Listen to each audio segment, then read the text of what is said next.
Good evening and welcome to the Draft Savages NFL Draft Podcast. I'm your host, Seth Cox, and with me, as always, my co-host, Justin Higdon. Justin, how are you? I'm doing good, man.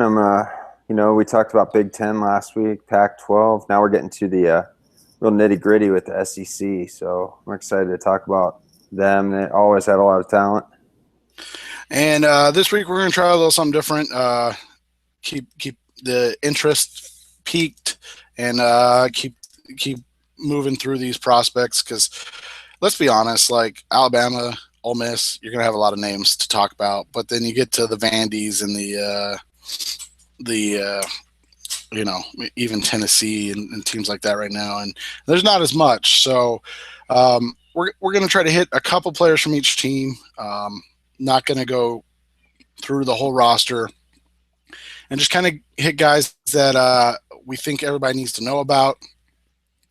Talk about guys that we're going to be watching closely, and then some sleepers, some guys that could pick up some steam as the process goes along. And we'll do it in that direction, and then kind of see how that works tonight. Justice may or may not be joining us tonight. He, of course, is now a high school football coach, so he has actual commitments that come first. So he's coaching a new generation of force players. That's right. Except he coaches offensive line. I don't know how that happened. Maybe he's teaching them how to handle force players. Maybe that's what that whole thing was. But yeah. So tonight we're talking SEC. Maybe the best conference in football. Maybe not anymore. I don't know. I mean, it's pretty.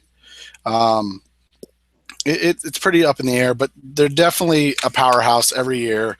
Are we talking Ole Miss or Alabama as kind of the top team prospect-wise this year, Justin?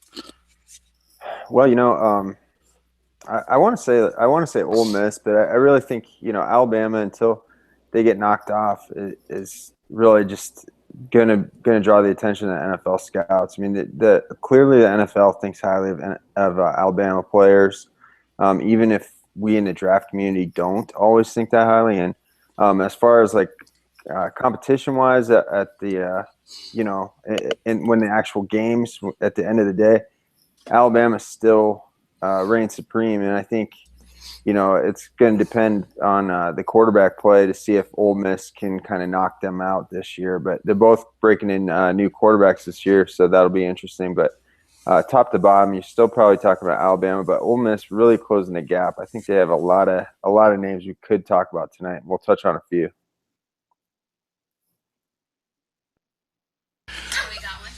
All right, and let's get started with Alabama, alphabetically speaking. Alabama comes before Auburn, right? I can't even do the alphabet right now tonight. And who do you have? Who do you know? Who's to know at Alabama?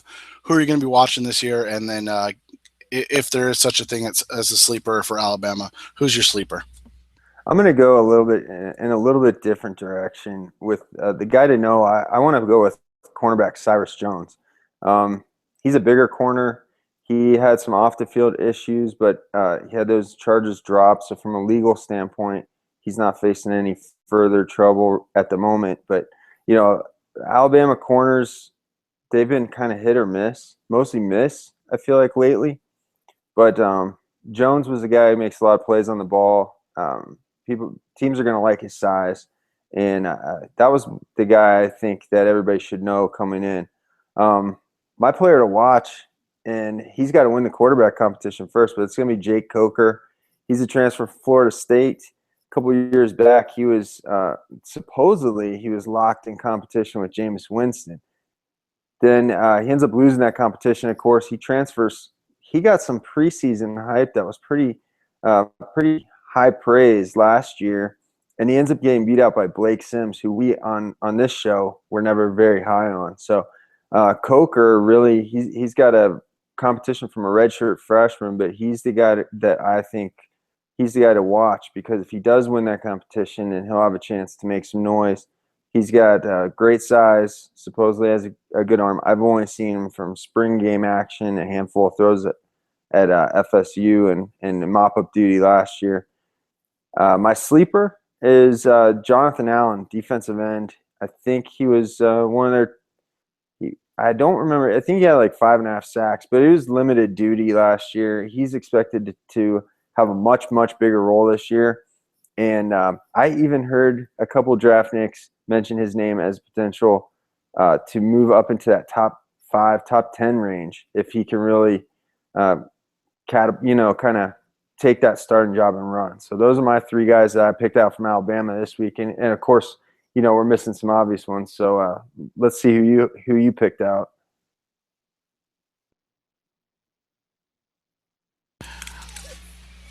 My top guy is the obvious one, Shaun Robinson. I think everybody knows him, so that kind of is a cheat. But Robinson, one thing Alabama has done well, and they continue to do well, is turn out defensive linemen and box players that make plays. So that's who I went with. I think.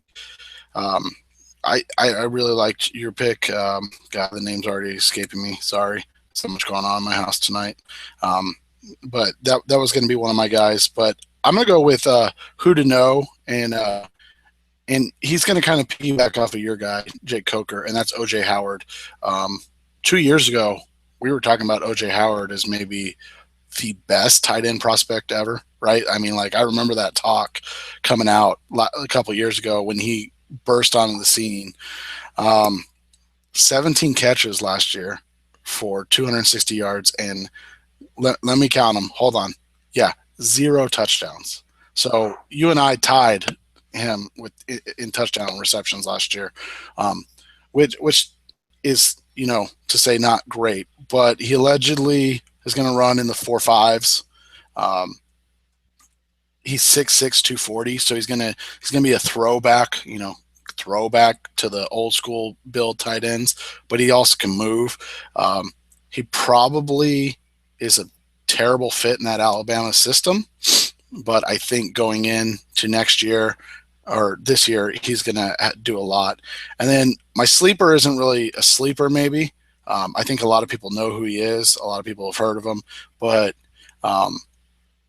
Kenyan Drake, the other running back for Alabama, I think Derrick Henry is going to get all the praise, but I think we could have a Ronnie Brown, Cadillac Williams type situation, even though that's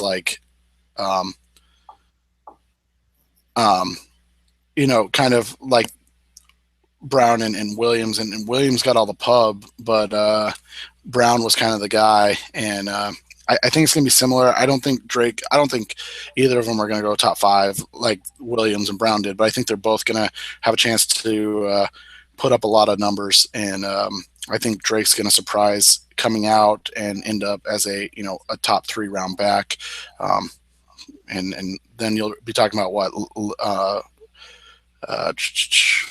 who's the guy that sucks? Trent Richardson, Eddie Lacy. And we'll bring up all the Alabama backs and their varying degrees of success. Yeah, Drake's an interesting guy too. He really had a gruesome leg injury that was against Ole Miss, right? Yep. And he's also got a host of off the field problems that have kind of dogged him off and on. So that's an interesting pick. But I think you're right. I mean, he's got a ton of talent. And those 2 guys are going to be, as always, Alabama's always got, it seems like a productive running back duo, and then it's like the next man up. Drake, in this case, is the senior. Henry's the junior, right? So they're both probably out after this season. Yep. Arkansas is next. Bielema's doing a little bit of work down there, right? I mean, he's getting them in that Wisconsin-y vibe. Wouldn't you say? Yeah, I mean, he's a respected recruiter, and he's bringing in some talent, and he also inherited some talent, and that's my player to know is their senior running back, Jonathan Williams, and he's one of 2. They have 2 running backs, Williams and Alex Collins, who's a junior, both over 1,000 yards last year, I believe, or at least very, very close. So that's your running back tandem there. Then my player to watch is a junior, and that's tight end Hunter Henry.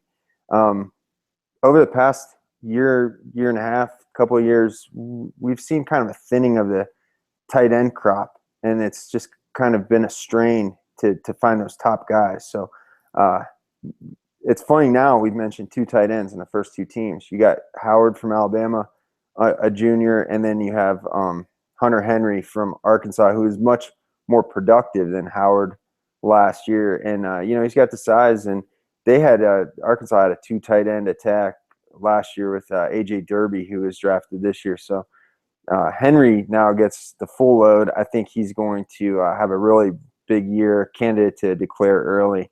And then my sleeper is another junior, and his name is Dan Skipper. He's a 6'10" offensive lineman. He started 8 games at guard in 2013, and then they would put him on, because again he's 6'10", they would put him on special teams, and he actually set a school record for 3 blocked field goals on a season. Last year, left tackle. He's expected to be left tackle again. We don't see. I don't know if he's going to really list out at 6'10", but you never see football prospects measure legit 6'10". So if he's 6'9", 6'10", that's really eye-popping size. So you have to think that this guy, especially if, a lot of people think Arkansas is going to be a surprise team. If they do, we see these surprise teams come up, win some games, and then sometimes we see these underclassmen ditch early. So Skipper's a guy for me to watch. Really intrigued by that guy's size. I'm going to go with the other running back as the guy to know, Alex Collins. I think we're in another situation where we're talking about Brett Bielema, so these guys are going to get the ball. They're going to carry the ball a lot, and I think we're going to see a lot of the Arkansas running game this year. Who to watch? You took mine with the tight end, jerk. No prep on this show. No, I'm just kidding. We try to keep it so we don't know what so we can kind of play off of it. So the other guy, I'm gonna scroll through this real quick because now I forgot his name.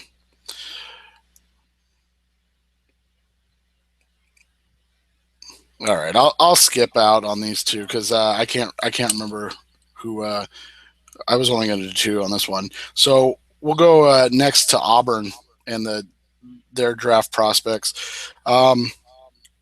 This is interesting because the top prospect is a guy that a lot of people wanted to come out this year, right, at wide receiver. So where do you have him, or where do you see him, or is he going to be one of your 3 guys? Duke Williams, yeah, he's one of my 3 guys. He's my player to watch, and I liked him last year, but people were kind of hot and cold on him. He reminded me almost of the way people talked about Duke Williams was the way people kind of talked about Jalen Strong last year. I mean, some people really liked him. A lot of people thought he was the best receiver on the team, better than Sammy Coates, who was drafted this year.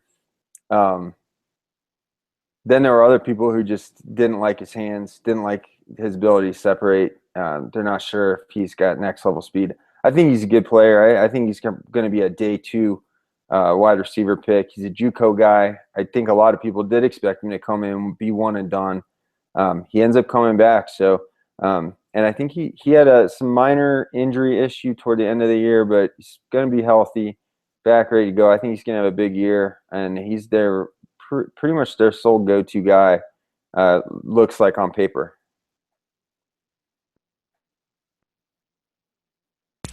My guy to watch is Carl Lawson, defensive lineman. When you look at what Auburn has done defensively, they haven't exactly measured up to what their offense is yet. But Will Muschamp's there now, right? I'm not making that up, right. Am I? Yep. Yeah. So Muschamp's there. He does wonders with defensive linemen. I mean, he got Dante Fowler drafted 3rd overall. Rest in peace to his career. Oh my God. Sorry, Jags fans. And I think he's really going to shine this year. So I'm interested to see how he comes out. Do you have one to know Yeah, or one to my player watch? to know Sorry. is yeah, Chris Frost, the linebacker. Um, I think a lot of people thought he might come out last year. Um, I can't remember what game it was, and I wish I could. But Frost coming through with a couple sacks in a game late in the year. I believe it was against LSU, and he really there were a lot of people that thought Chris Frost would declare. Now he comes in this year one of the top senior linebackers, and as you mentioned with Muschamp coming in, that's probably a really good thing for him because then even better coaching. You can expect maybe an improvement in numbers. He had 3.5 sacks, as I mentioned. 2 of those came in one game, so maybe very good blitzing linebacker. He runs well, can cover. I expect Frost to have a big year. He's one of my favorite guys to watch on that Auburn defense this year. And while we're talking about their defense, my sleeper is a transfer from Michigan. We mentioned him like for a second last week, and that's Blake Countess, the cornerback. So another guy, he comes in, he's going to start right away. He's a graduate transfer, so he doesn't have to sit out, and he's expected to be a key player in that defensive backfield. So Muschamp has some toys to work with, and I think Auburn's D is going to be strong. And these guys could be, Frost. I'm thinking a day 2 pick. Countess maybe in that 3rd, 4th round range, just coming into the season with opportunity to move up. And my guy to watch is actually another linebacker, and it's Casanova McKenzie. Um, kind of, I mean, you don't see a lot of truly inside linebackers anymore, and I think McKenzie could be that guy. They list him at 6'2", 250. Um, again, Muschamp going in, I think that's going to do a lot for a lot of their defensive prospects this year. As bad as he was as a head coach, you look at what that Florida defense produced over the last couple of years, and I think you have to be excited about what Muschamp can do with guys like McKenzie and Frost and the likes of those guys. So that's my guy to watch. I don't have a sleeper, so next up is Florida. And are you gonna take the easy way out, or what do you got? I was going to take the easy way out, so I'll let you go. I think we know who we're talking about here, so go ahead. Yeah, Vernon Hargreaves. Obviously, I think everybody's gonna have him as cornerback one heading into the season. Um, I'll say this: whether or not he ends up as cornerback one at the end of the season doesn't really matter because I think what he does so far on the outside is it could be special. So it's going to be one of those instances where you just watch him and maybe don't overanalyze what he does as because I think that's what's going to happen as the season goes along with Hargreaves is that you're going to get a lot of guys with a lot of opinions, um, and it's and we'll see kind of how that works out. Yeah, with Hargreaves, we're hearing his name compared with some of the top cornerback prospects come down the pike recently, and it made me think like last year coming into the coming out of the summer, like Marcus Peters was considered by many to be the top cornerback prospect, and just like you mentioned, right now a lot of people kind of I don't know if you want to say nitpicked, but eroded his draft stock to the point where some people weren't convinced he was a 1st round pick. He ends up going, I think, 15th, 16th, something like that overall to the Chiefs. And now he's making a lot of noise. We saw the training camp report the other day. He had 4 interceptions. A lot of people on Twitter are sipping the figurative tea about that one. And I just remember um, midway through the season that people were starting to already leapfrog him with other guys like Kevin Johnson. So Marcus Peters was the guy last year. I think a lot of people think Vernon Hargreaves is even a better prospect. The one thing I would say watch out for is he might check in a little shorter than what he's listed. I think he's listed at 5'11", and where it is he's going to be more like 5'10". Well, and we found out recently, and you know, short cornerbacks, while they have a place in the NFL, while they're important, um, they're not as highly thought of by NFL people as they are the draft community or Pro Football Focus or the likes of that. Right. Like, um, Brandon Right. I mean, Boykin. if he measures at 5'10", it's probably not going to knock him into the second round or No, something like that.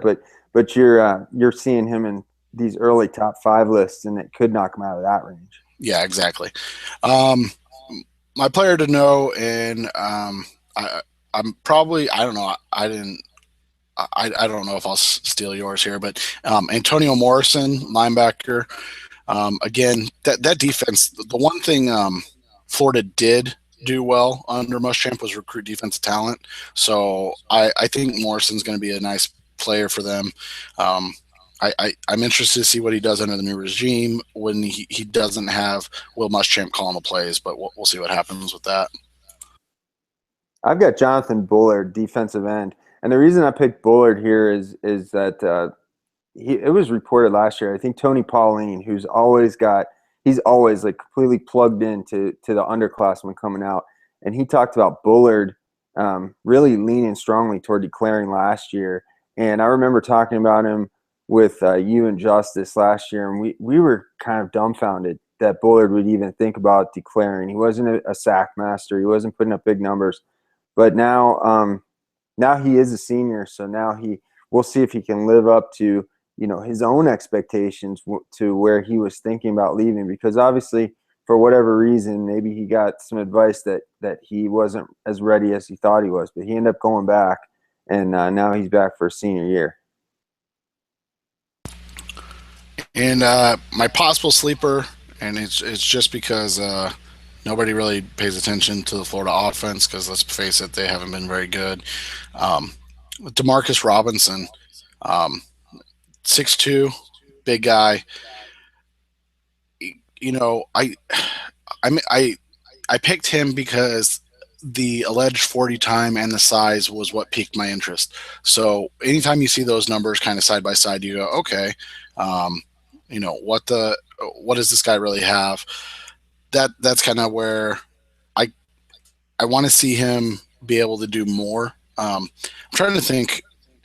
He's kind of in a Demarius Thomas role type of way where you're like, I don't really know what we have from this guy because the quarterback play has been so awful that a lot of people question whether or not he, is engaged and, does he take plays off?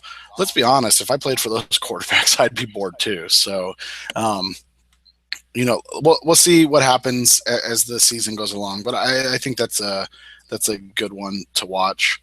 Um, Yeah, Ellis, Robinson he was my sleeper too. You mentioned his size. He's on the kind of tall, skinny side, but he mhm. led the team in receiving yards, receiving touchdowns.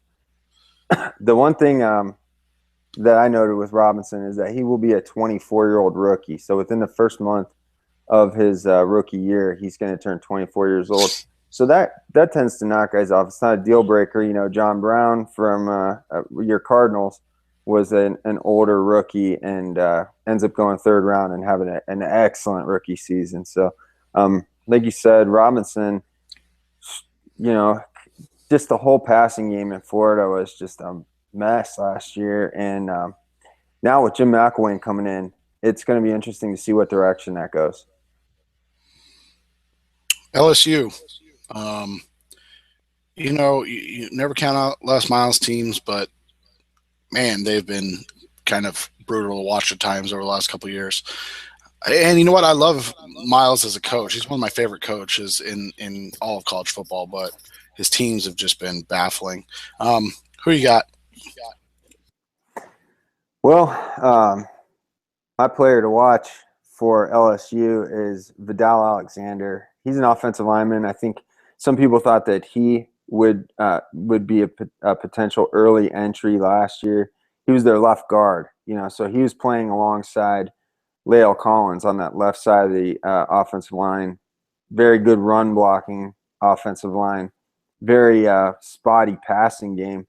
Now Alexander is moving from left guard to right tackle this year. So as a senior, he's moving not just from one side of the line to the other, but from guard to tackle. I think that's a really interesting move for a senior, especially one who thought about declaring early. That's a risky move for anybody's draft stock. So it's really something to watch to see if he can pull that off and kind of maintain.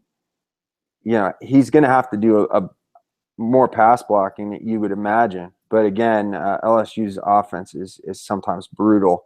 So, I expect he's going to move back to guard at the pro level no matter what. I'm going to start out with Kindle Beckwith, the linebacker. Again, when we usually talk about LSU teams, we talk about their defense. But for whatever reason, last year, LSU's defense just to start the year just wasn't very good.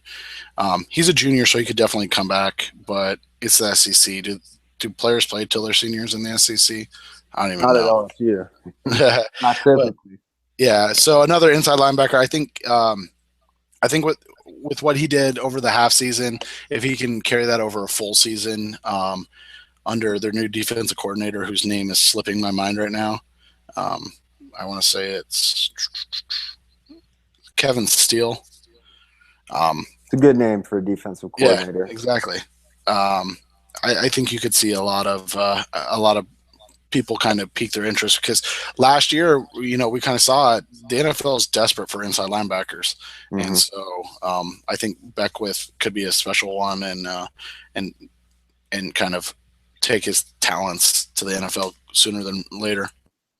The thing with the LSU linebackers too is they can always run. I mean, last year it was Quan Alexander, and that guy could just get sideline to sideline. When he had a big, great 40 time at the combine, people were really enthused about him. And the guy's slipping my mind right now, but their inside linebacker from a couple of years ago, he went to the Bills. Another guy that could run. You don't always see the coverage skills. You don't always see, the best tackling out of these guys, but they're athletes, and NFL teams think they can work with guys like that in the middle rounds at linebacker position. Who do people need to know about from LSU? Got to be Traven Doral, the wide receiver, tall, lanky guy. He was their deep threat, and I think through the first couple of games, he was averaging something ridiculous, like 40 yards a catch. He ends up catching only about 30-some passes, but he averaged over 20 yards per reception on the season. He was one of the top guys in the NCAA receiving yards. He was a redshirt sophomore last year, so there was even a slight chance that he would declare last year. He's back, as we talked about with LSU guys, underclassmen seem to leave there regularly. I wouldn't expect Doral to be there after this year, and LSU's got a pretty good track record of receivers recently. I mean, they're not all superstars, but you got Brandon LaFell, you've got Jarvis Landry. Ruben Randall hasn't really panned out. I lived up to his draft stock, but of course Odell Beckham Jr. far exceeded many people's expectations already. I'm not comparing Doral to any of these guys, just saying that LSU's been something of a receiver factory, even without a good quarterback play, which is something to be said. It kind of reminds me of like OSU before the recent quarterback crop. They always had some big-time receivers even without great quarterback play. So LSU's kind of in that the last few years they've been pumping out receivers. And I'm going to go to the other side of the offensive line and go with Gerald Hawkins. You took Vadal, so I'll go the other side in Hawkins. I think Hawkins is one of those guys that I don't even worry if he's going to be a left tackle in the NFL.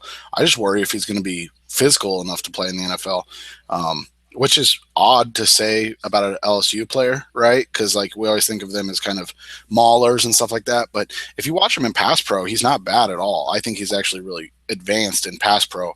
But as far as a run blocker and can he anchor and things of that nature, I just don't know if he's going to be mean enough to play at the next level. So he's a guy I'll be watching. But he's got the size Obviously, we'll see about the reach and everything like that. But 6'6", 310, that's a big boy. So, you got any sleepers? Kind of a sleeper, but the cornerback Tre'Davious White. I think people were kind of excited about him as a freshman, and then last year kind of cooled off a little bit on him. Like he seemed like he should have been better last year after his freshman year. So this is another guy, junior cornerback now. LSU pops out these corners too. Sometimes they're overvalued because of the SEC tax. We talked about that, but this guy also returns punts for them, so that's just a guy to watch. I'm not sure he'd necessarily considered making the jump early, but also going back to Hawkins, and I don't know if you mentioned this, but he's going from right tackle to left tackle. So there's a lot of shuffling on that LSU offensive line this year. So Yeah, I did forget to mention that, so you're correct. Yeah, he's going from right to left. Vidal's going from guard to right. Didn't their other OT, isn't he going to like center or something like that?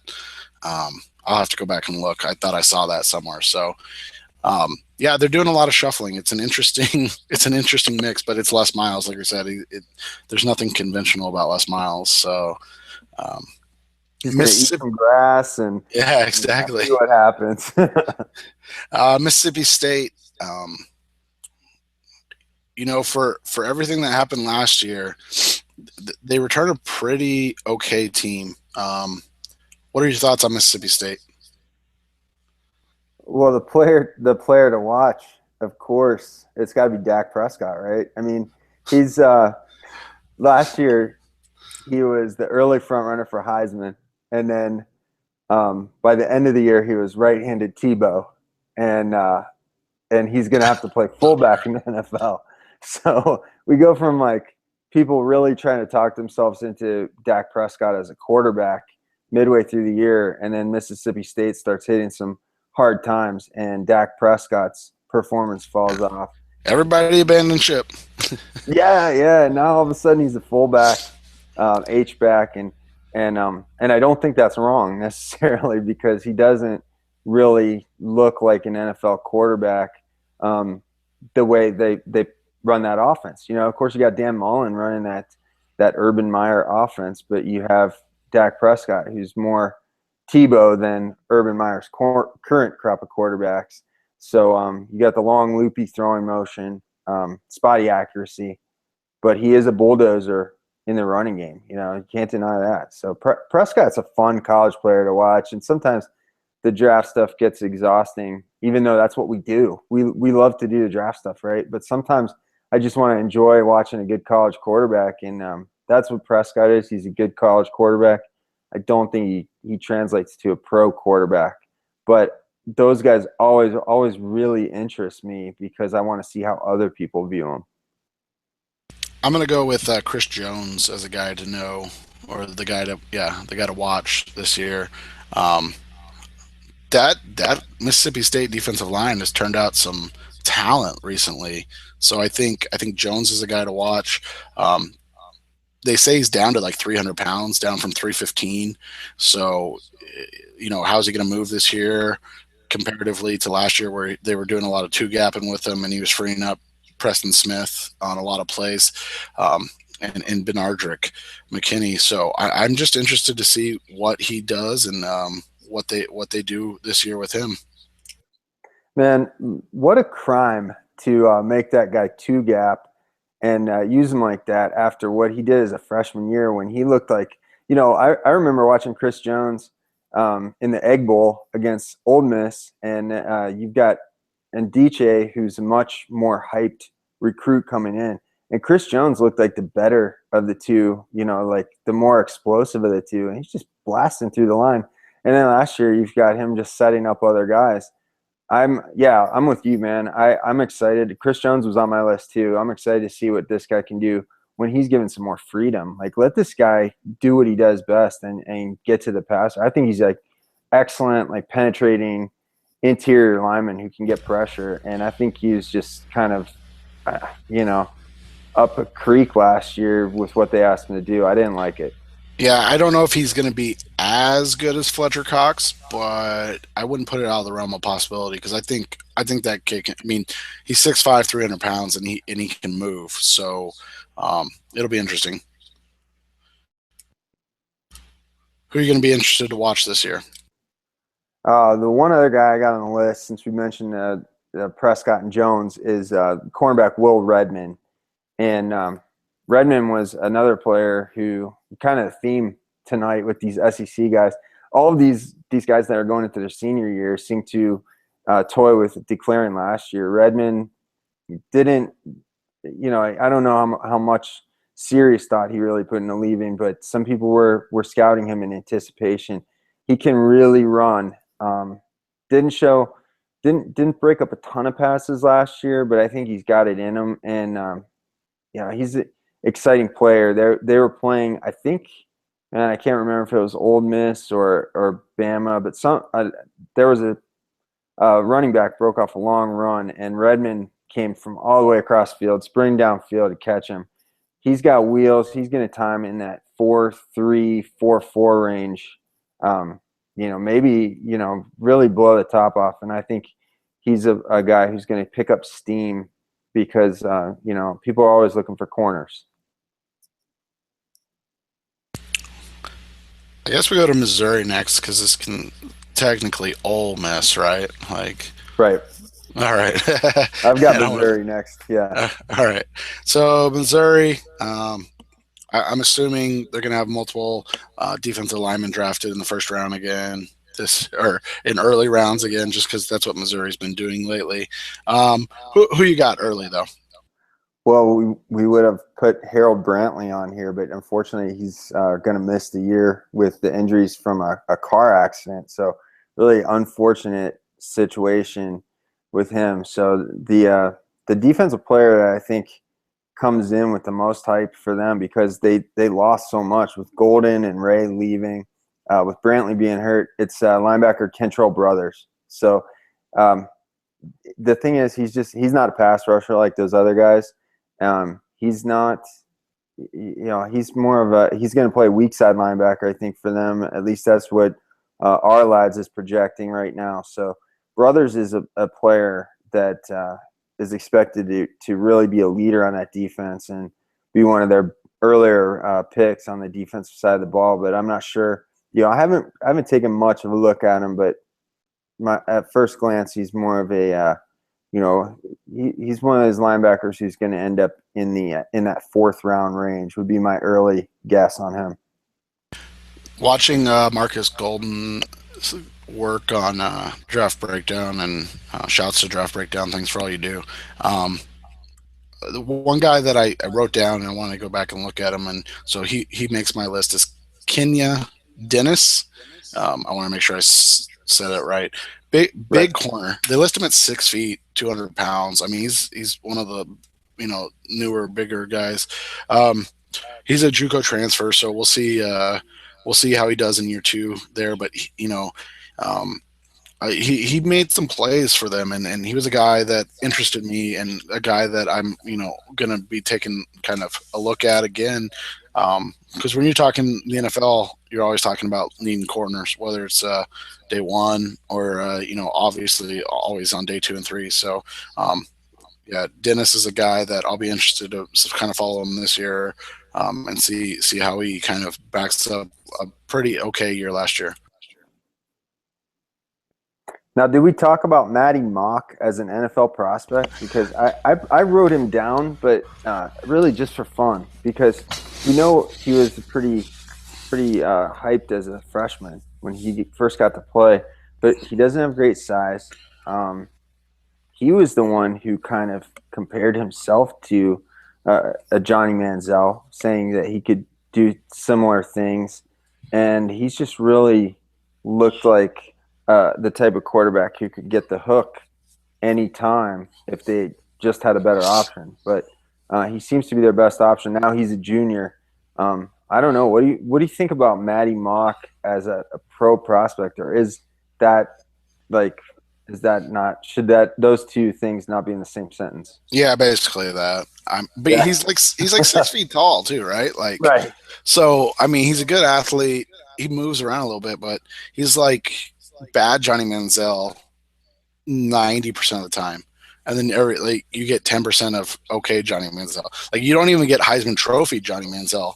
You just get like decent Johnny Manziel.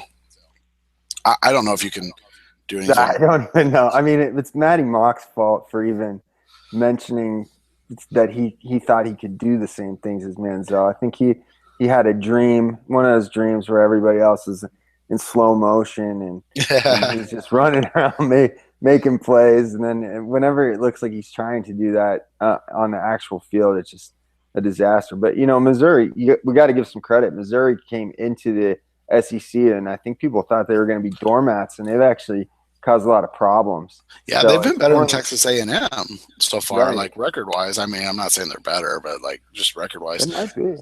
Yeah. The guy, and the only reason I picked this guy was because I picked a name from the offensive line, because it seems like Missouri offensive linemen always get drafted, right? Mm-hmm. So I went with Evan Boehm, because I guess he's like their captain. And so I figured I haven't even really watched a lot of them, so he's going to be my sleeper because I haven't watched enough to say anything more. But like anytime a guy's a multi-year starter in Missouri, I just assume Seattle's going to draft him in the second round, and he's going to start for them right away. So right, he's going to run like a sub 5.40, and he's going to be.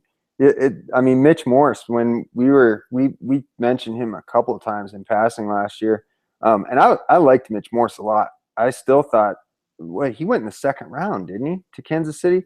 So I mean, I thought I was really high on him, having him in like that third round range, and Kansas City was really, really high on him, and they seem to be, they seem excited about that pick.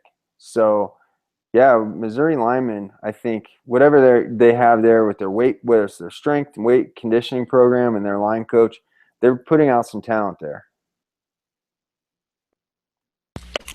all right, you want the easy one on the offensive side or the defensive side for Ole Miss? I'll take the offensive side. Actually, I have two easy ones, so I'll just throw them both out there. Take them both. Yeah, I'll throw them right off the bat. I mean, Laramie Tunsil is the left tackle, and I think that people expect him to be a potential number one pick. And I've watched a lot of Ole Miss over the past 2 years. They are a fun team for me to watch, despite what's been spotty quarterback play.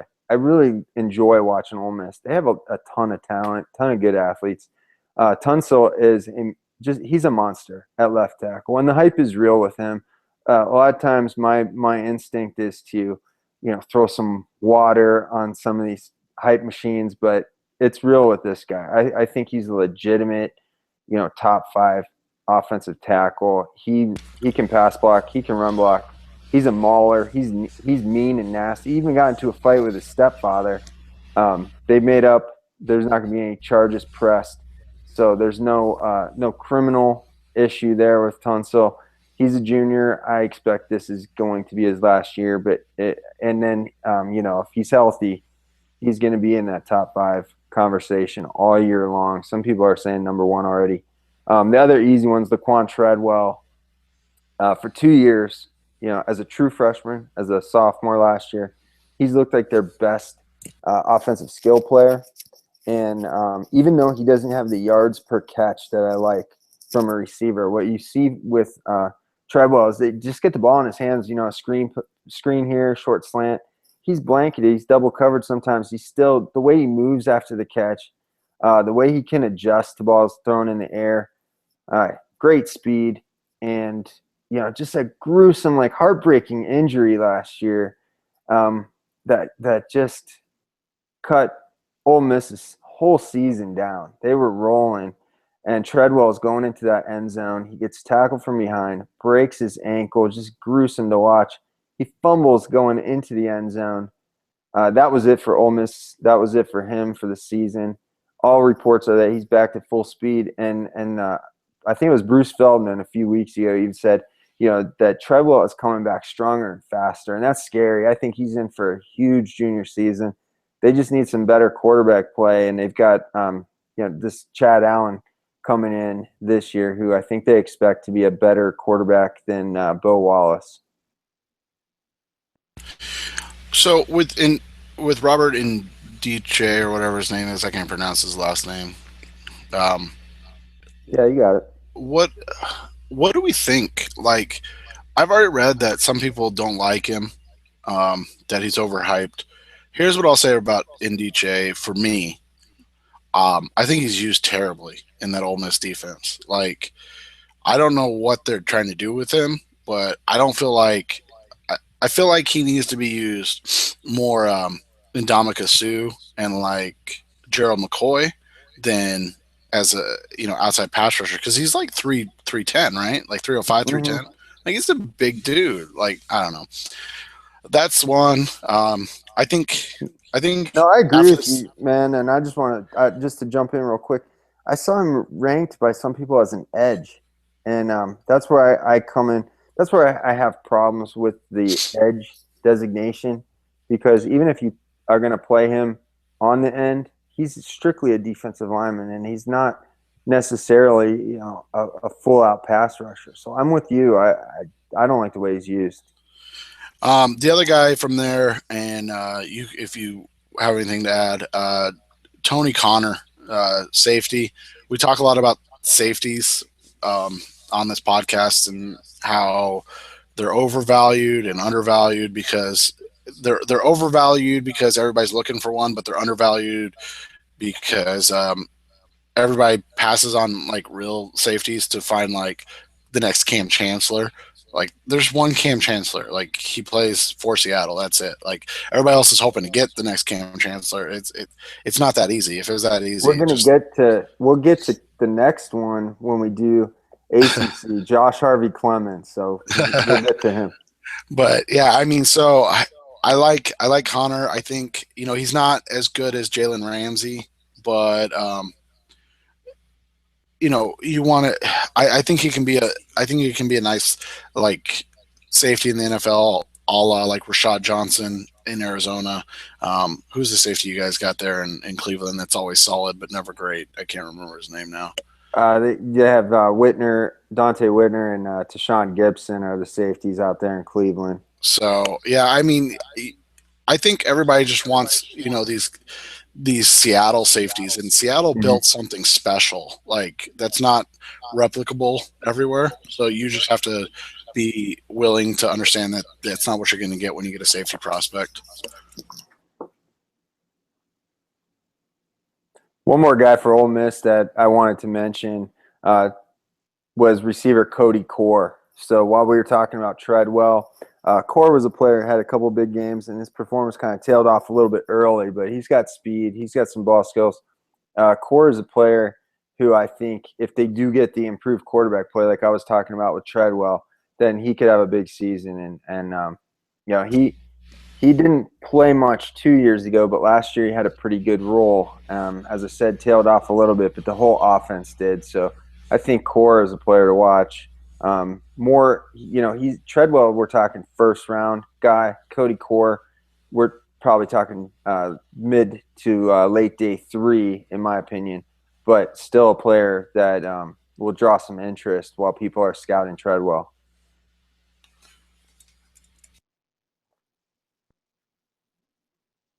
I hit the mute button after I wasn't on. South Carolina, kind of in an odd flux when you talk about NFL draft prospects. I got one name, maybe two. We'll see if you pick one of them. Go ahead. The top guy I have is Pharaoh Cooper, the receiver, and he's just kind of he's kind of the obvious one with them, because he does it all. He takes carries out of the backfield as well as playing receiver. Had over 1,000 yards, I think over 1,100 yards. He scores. They even have him throwing passes, but Cooper isn't one. He's not Alshon Jeffrey, he's not a big guy.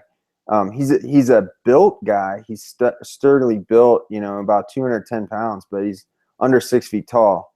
So, and he's also an underclassman. So we don't know if he'll come out. Underclassmen receivers, I almost assume at this point that if they're putting up numbers, they're coming out. So Cooper was the top guy on my list for South Carolina. The only other guy I had, and this is a sleeper, and that's because he was a high kind of prospect or recruit a couple years ago, and then he was garbage his freshman year, so they moved him to right tackle, and that's Brandon Shell is moving back over to left tackle. So a sleeper in the fact that, I mean, he obviously showed something at some point to be that highly regarded, and then his uncle's Art Shell, so he's got the pedigree, but he was pretty bad when he was played his one season at left tackle.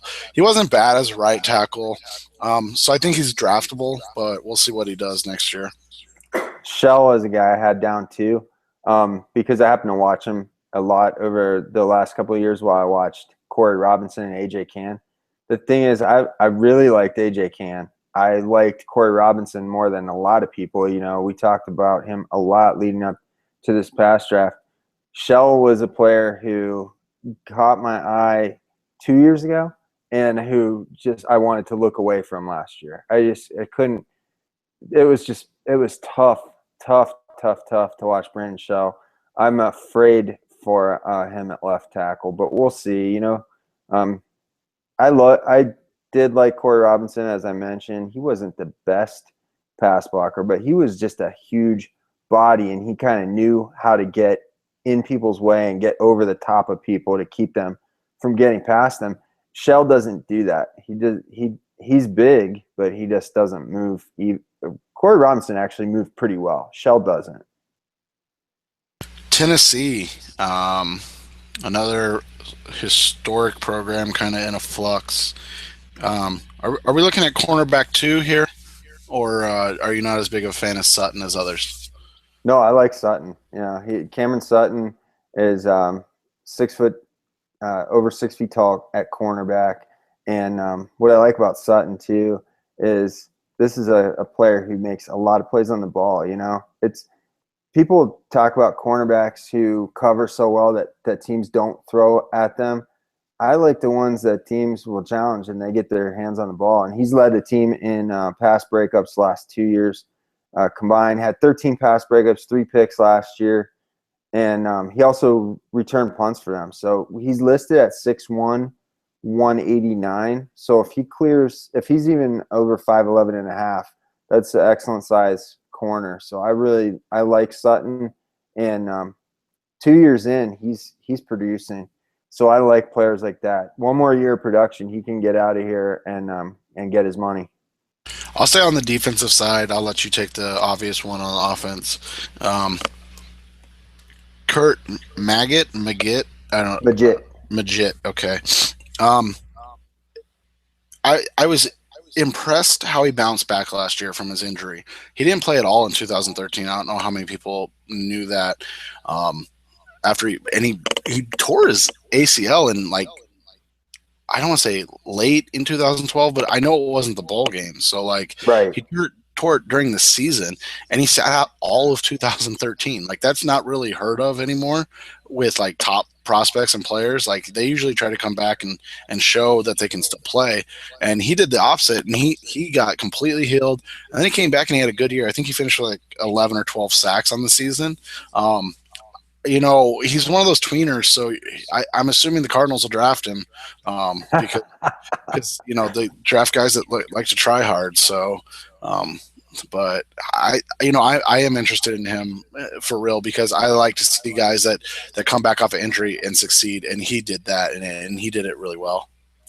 Maggitt is a player too who they've lined up all over the place, linebacker, defensive end. And like you said, I love to see that, he probably could have come back mid-season in 2013. And they just talked to him. They talked it out between he and the coaching staff and decided to take a redshirt year. And so he comes back all the way healthy to huge benefit, second team all SEC.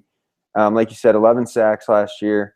And and really showing some pass rush skills. I think he's probably a little stiff to be a pure pass rush guy, but we know he's a tough guy. The problem is he's got the ACL. He also missed spring with after some what they call minor shoulder surgery, but you know what kind of surgery is minor? You want to take the last one from Tennessee, or are you good? I know there's one big name that we haven't mentioned. You talking Josh Dobbs, the quarterback? Marquez. Oh, okay. Well, I had Josh Dobbs down. Okay, go He's a ahead. quarterback because Josh Dobbs. The reason I put Dobbs down was I'm getting a Devin Gardner feel from this guy because some people are talking about him, rising up the ranks of the quarterback position. But Dobbs is a player he only started last year when Justin Worley was knocked out for the season. So 6 starts last year. I think 4 starts as a freshman. He was the MVP of their bowl game, but it wasn't really because of his passing. Josh Dobbs had 8 rushing touchdowns last year.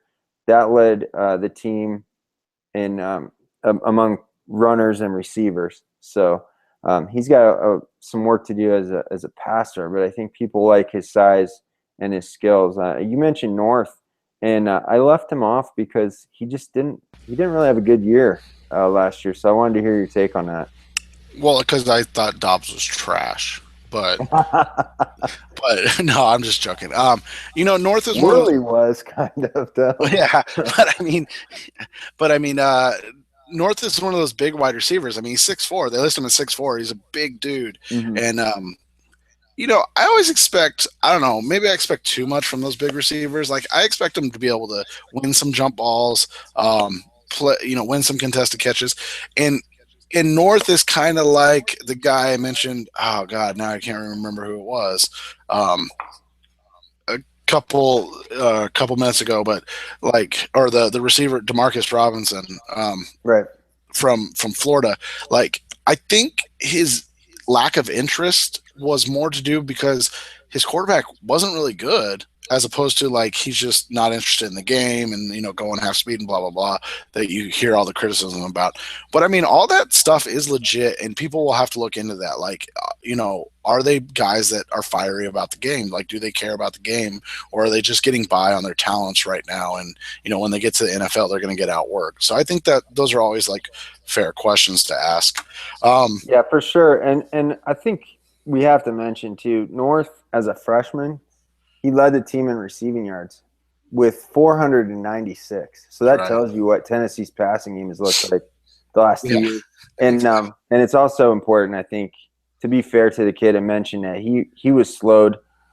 He missed the last 3 games last year, slowed the 2 games before that, I think, held without a catch. He was battling a shoulder injury. They finally shut him down. So to be fair, I liked what I saw as a freshman. I didn't really see much last year, but he was battling with that injury, and they finally did shut him down. All right, we're at Texas A&M, and I only have 2, so I'm going first. And I'm taking the easy way out with Jermaine Afidi, because he's the new tackle, right, for Texas A&M. So he's a top. So he'll go top 2. Yeah, top 2 round guarantee, like top 2 round guarantee. No, I mean, I read earlier that Texas A&M took out a big insurance package for him and everything, so they're expecting him to go out. He's only a junior, but or redshirt junior. Redshirt. Yep. Yeah.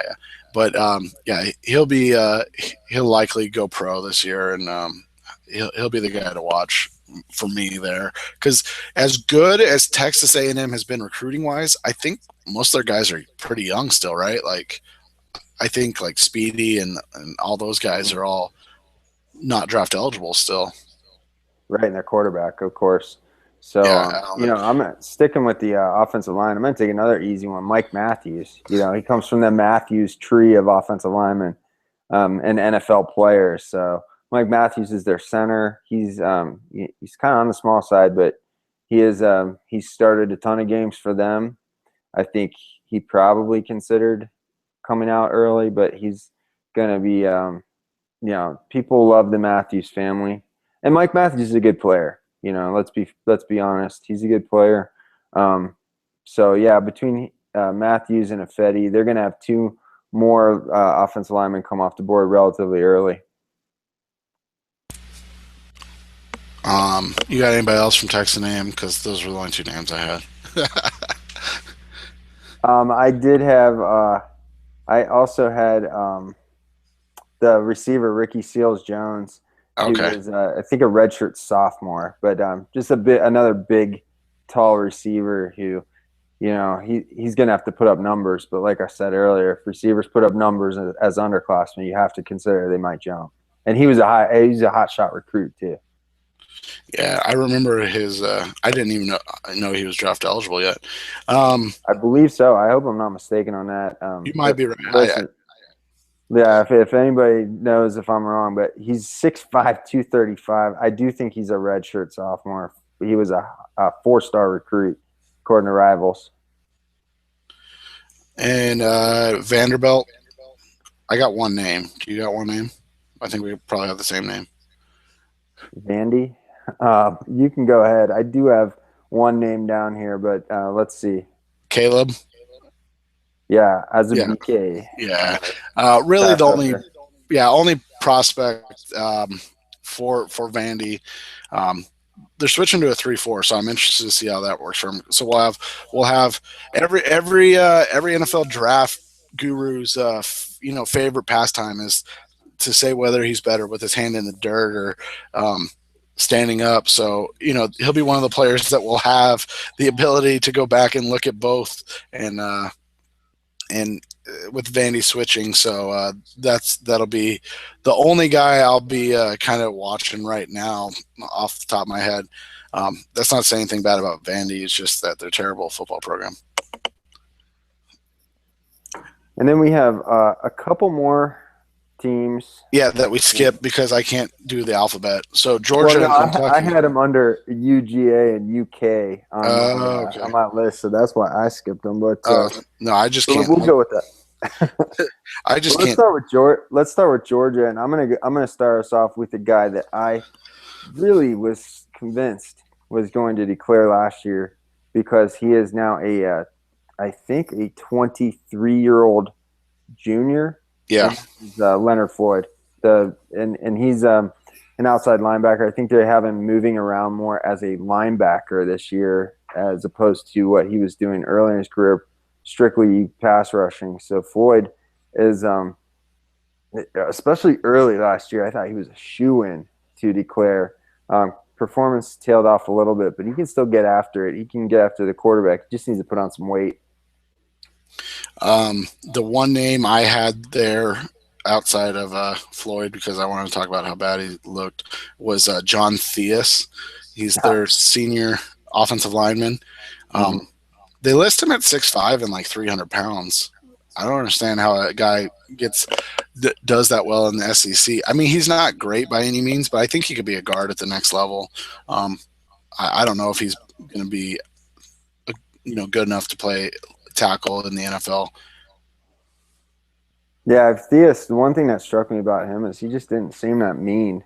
And I just gravitate toward mean, nasty offensive linemen. And especially in the SEC, guys are getting scrappy out there. And Theus was he's one of those ball watcher guys. He'll start a block, and then he'll kind of turn his head to check and see where the running back or where the quarterback is. And that's a pet peeve of mine. Talked about last year with Arizona State, Jamil Douglas early in the year, and I thought he got better with it. But when a player does that, they lose track of the guy they're trying to block, and they could give up a tackle or even worse, a sack, forced fumble, things like that. Got to keep block until you hear the whistle, and then let somebody else tell you how the play went. And that leaves us with Kentucky. And you know what? They're surprisingly stacked. I'm kind of upset with myself that I forgot them because they do have a pretty good talent on that roster, draftable talent this year.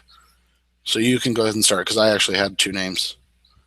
We probably have the same names again with this, but they have I really liked watching Kentucky. They're a team I've watched twice this summer, and I expected to watch them once and then just kind of set them aside. But I liked the right tackle Jordan Swindle so much that I wanted to watch them again. I'm talking about Theus not being nasty. Swindle is, and he will play to the whistle, and he is a guy who's not checking back to see where the ball is until the whistle's blown. So he's playing right tackle for them. I think he might end up being a professional guard, but very, very strong, dogged run blocker. Gets low, gets his pads low, drives his legs. Strong upper body.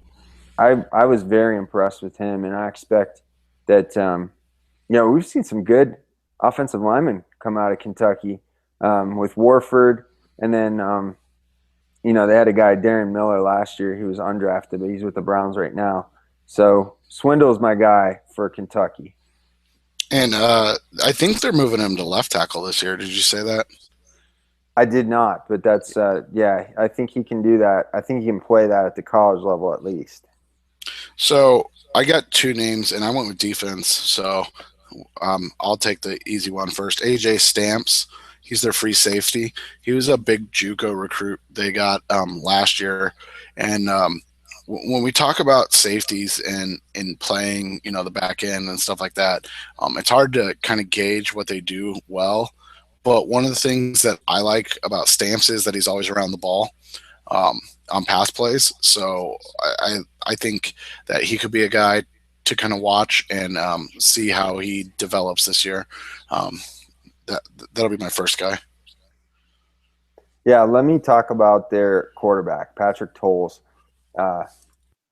This was a player who same with Swindle. Towles caught my eye, and I started asking around about what people thought about him because he really just seemed to be in a good rhythm. He's big. He's got a strong arm. The accuracy is not quite where you want it to be, but he can make some downfield throws. And I saw in a couple of the games, the South Carolina game stands out as a game where he made some really sharp throws downfield. The thing is, they did some ridiculous wildcat stuff that entire game where they were splitting him out and running the ball with the wildcat quarterback. It drove me crazy because I just want to see Towles throw the ball. But he's got tools. He's going to be a junior this year, I think a fourth-year junior. So, probably not coming out after this year, but you never know. I expect him to improve, and he's going to be a player I watch probably over the next couple of years.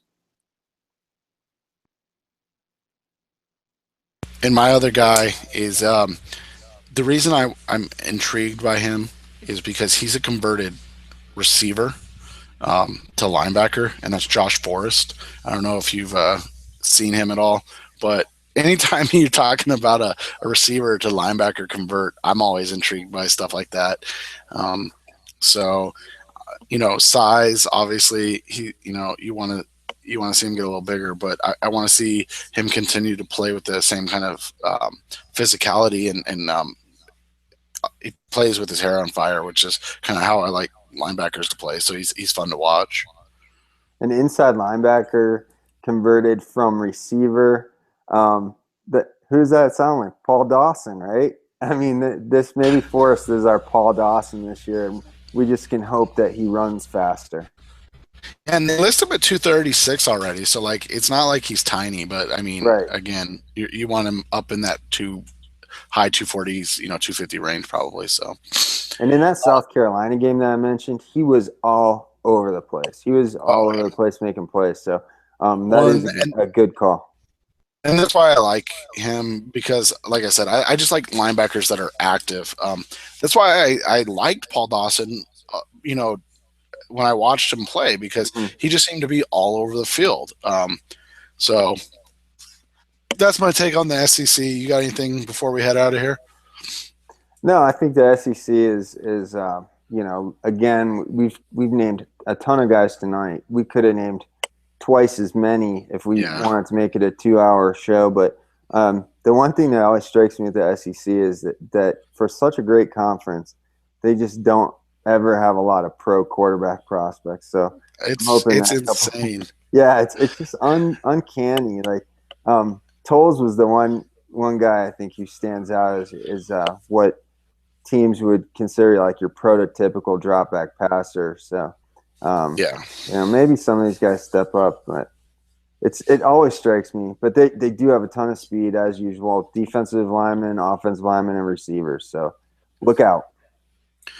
All right. Well, we'll be back next week. Justice may or may not be with us, but Justin and I will be back next week. I don't know. Who do you want to go with? Well, we've got a couple Power 5 conferences left, so let's go with the Big 12 next week. All right. We'll save the ACC for last because we got to see how many people get arrested from Florida State between now and then. So, am I allowed to say that on here? Sorry. Well, don't find me. We also want to make sure that we save the NC State because we at Football Savages and Draft Savages, we have developed a reputation for hating on NC State. So we're going to build up all of the Jacoby Brissett takes for our final preview. That's so we'll do Big 12 next week, and we'll close with the strong, the hottest of the hot. That's right. We might even invite NC State alum, and he's not, but I'm just going to call him that, Charles McDonald, to come and be the foil to our NC State hate. So it'll be a fun time, but we'll be back next week. Thanks for listening. Check us out on iTunes and on Stitcher Radio. And like I said, we'll be back next week. Big 12. Justice may not be back, but as always, Justin and I will be here. So thanks for listening. Justin, thank you as always. Have a great night, man. Good night, everyone.